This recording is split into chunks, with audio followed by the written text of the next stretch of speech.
Hello all you English learners out there. This is lesson number 29, and in this lesson we are going to look at adverbs of manner. So as you know, adverbs in English are oftentimes placed after the main verb or object in a sentence. Today we are going to be looking at some of the examples of adverbs, and then we're also going to learn the conditionals. Okay? Now, in English we have several conditionals. We have about a total of 5 conditionals, but today we're only going to learn 2. The first 2 that we're going to learn are called the zero conditional and the first conditional. Okay? So let's go ahead and jump right into the lesson. We're going to now look at adverbs. Okay, so let's go ahead and review some of these sentences and you'll see how we can use adverbs. Number 1, he runs quickly, right? He runs quickly. Okay, and as you remember in the previous lesson, quickly is synonymous with another word, which is fast, right? So you can say he runs fast. Okay, or he runs quickly. Notice that we have ly right here. Ly. He runs quickly. Okay, so we need an ly right here. Instead of quick, we have to say quickly. And notice how it comes after the main verb. The main verb right here is runs, third person singular with an s at the end. He runs, coming from the verb to run. All right, now we have quickly here, but here we have the opposite, which is slowly, okay? Meaning you take a long time to do something, right? In this case, you don't take a long time to do something, but here you do. She talks slowly, okay? So quickly and fast is like, right? But slowly is like a turtle, okay? Or like a snail. You take your time to do something. She talks slowly. Okay. Notice here we also have an ly. Okay. Now, can we have an ly on fast? Fastly? No, we do not say that. Okay. We only say fast. Okay. The boy screams loudly.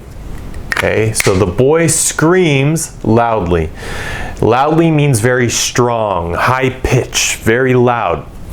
The boy screams loudly. Okay, screams comes from the verb to scream, which is oftentimes what little kids do. They scream when they play, they scream when they're unhappy. Okay, so the boy screams loudly.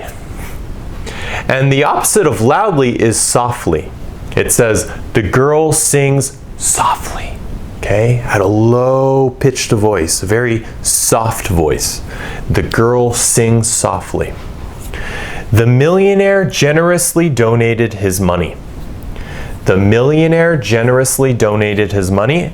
A millionaire is a person who has more than $1 million or $1 million of a currency, like €1 million, €1 million pesos, $1 million yuan, right?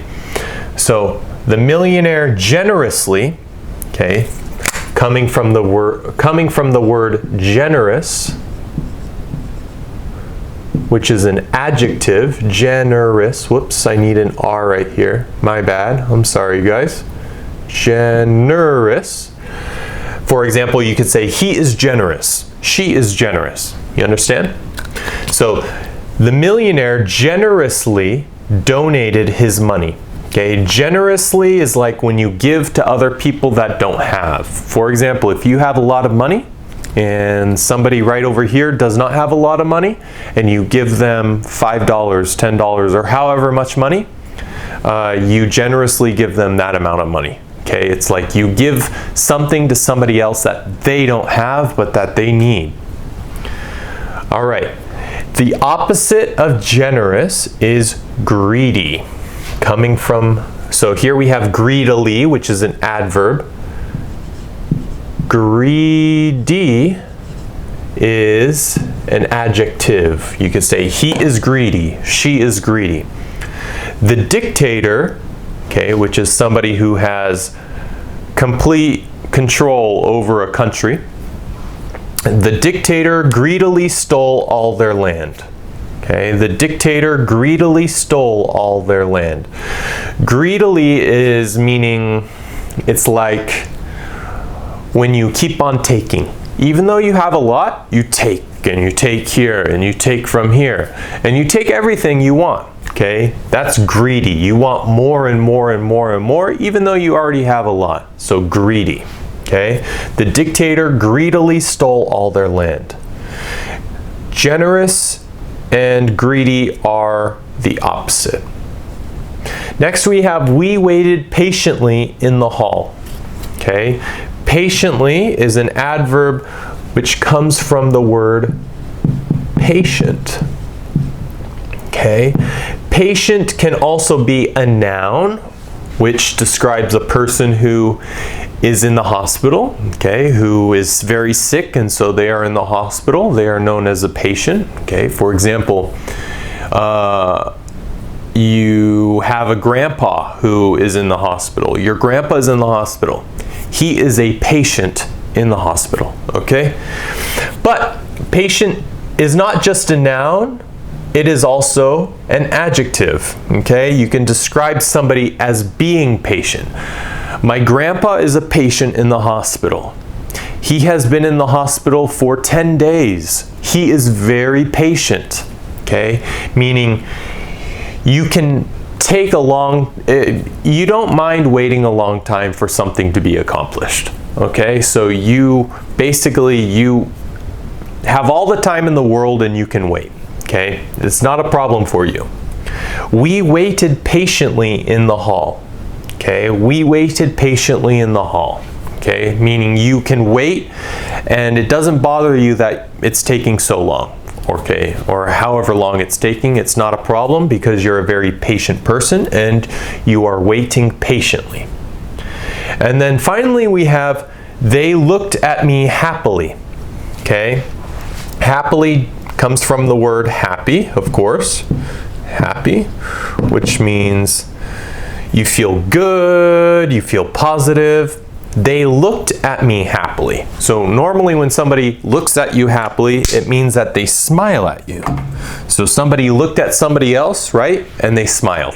Okay, so they looked at me happily. Like there's positive feelings there. All right, guys, so all these are adverbs, and just I want you to notice that adverbs normally go behind the verb. So here we have a verb after we have an adverb. Here we have a verb after we have an adverb. Here we have a verb to scream after we have an adverb. Here we have a verb to sing after we have an adverb.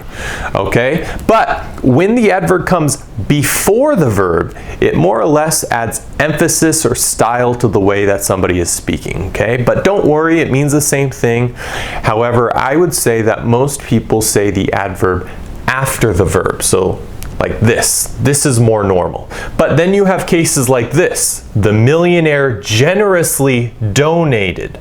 So donated is the verb here, and it comes from the verb to donate.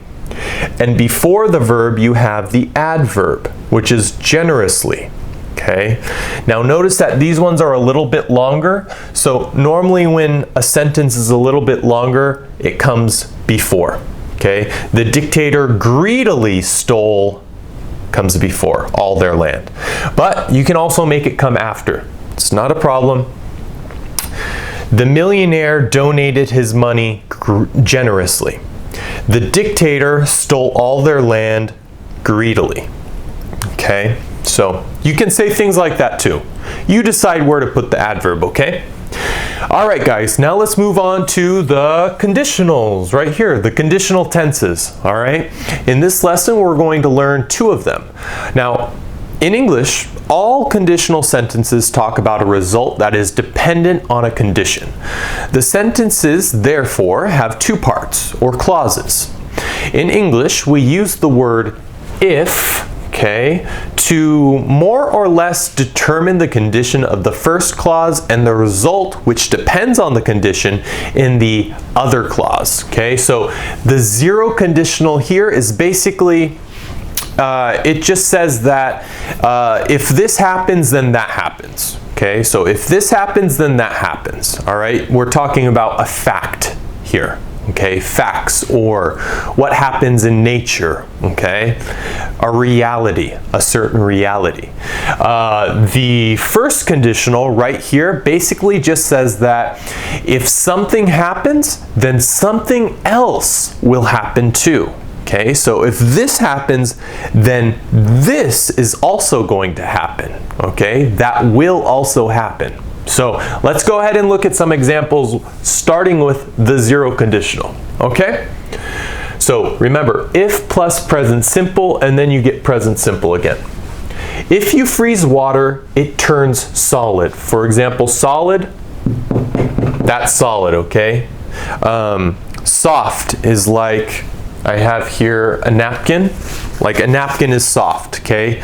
A pillow is soft, okay? Things that are soft is like a bed, a blanket.